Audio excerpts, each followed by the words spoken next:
السلام علیکم ناظرین، آپ دیکھ رہے ہیں دارالوحی انسٹیٹیوٹ۔ میں ہوں محمد اویس مرسد کرے محمدی صاحب موجود ہیں۔ سب سے آج ہم سوال کریں گے، خواب کے اندر انسان اگر میرج ہال، شادی ہال، یہ شادی وغیرہ کی جو جگہ ہے وہ دیکھتا ہے تو اس کو دیکھنا کس چیز کی علامت ہے، کیا تعبیر ہے؟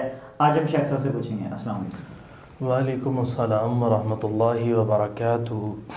یا ایھا الناس اتقوا ربکم الذی خلقکم من نفس واحدہ وخلق منها زوجها وبث منهما رجالا كثيرا ونساء واتقوا الله الذي تساءلون به والارحام ان اللہ كان علیکم رقیبا۔ ایسا خواب کے اندر میرج ہال دیکھنا۔ اب تو میرج ہال کے لیے الگ سے جگہ جو ہے وہ بنائی جاتی ہے، لیکن اگر نبی کے زمانے میں دیکھا جائے تو مسجد ہی میرج ہال ہوتا تھا۔ صرف وہاں جینٹس آتے تھے اور بعض اگر لیڈیز آتی تھی تو ان کا پردے میں انتظام تھا، اور بلکہ میں نے خود نکاح پڑھایا ہے، عورتوں والے ہال کے اندر لیڈیز ہیں اور نیچے جینٹس ہیں، مائک میں نکاح ہو رہا ہے، اور جو دلہن ہے وہ اوپر والی منزل پر ہے، اوپر مسجد ہے، نیچے بھی مسجد ہے، تو اوپن آواز میں قبول کروایا جا رہا ہے۔ کہ یہ کتنا بہترین، اور مسجد میں دعا اور جان ماز مصلی رسول پر دعا، تو یہ کتنا اعلیٰ مقام ہے۔ یہ تو وہاں کی دعائیں بھی اللہ قبول کرتا ہے، مسجد میں اللہ کی رحمت بھی ہوتی ہے، تو اس لیے ایسے کام مسجد میں کرنے چاہیے۔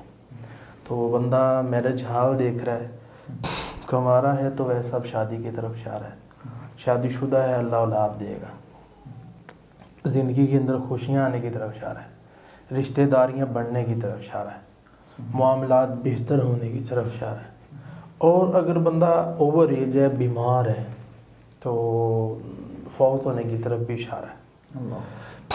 اسی طرح خواب کے اندر انسان میرج ہال دیکھ جائے کہ میرا نکاح مسجد میں ہو رہا ہے، اللہ تعالیٰ کسی اچھے کام کے لیے اس کو چنے گا، یہ اس کا انتخاب اچھے کام کے لیے ہوگا۔